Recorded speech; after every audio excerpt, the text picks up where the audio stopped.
Welcome back to Quartz Journal page. Sana ay magustuhan nyo ang ating tatalakayin ngayon. Samahan nyo ako at simulan na nating magkwentuhan. Ang mga leon ay binansagan na pinakamabangis at pinakamalakas na hayop sa kabubatan, kaya tinawag itong King of the Jungle dahil sa taglay nitong lakas na kayang patayin ang mas doble pa sa laki ng kanilang katawan. Bagamat sila ang naitaglay na pinakamalakas, may mga pagkakataon din na natatalo sila at ito ay nagiging dahilan ng kanilang pagkamatay.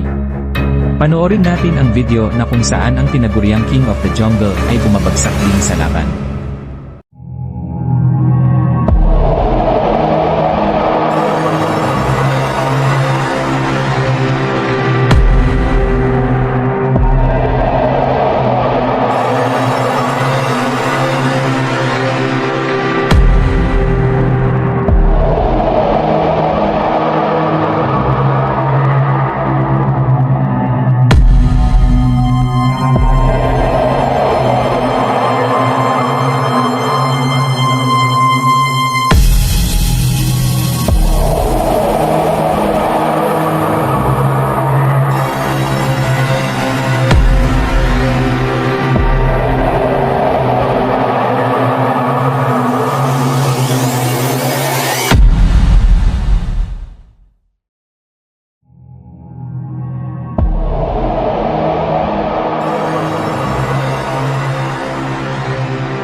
Kung nagustuhan nyo ang ating video, paki-subscribe po ng aking YouTube channel para marami pa tayong video na ma-upload.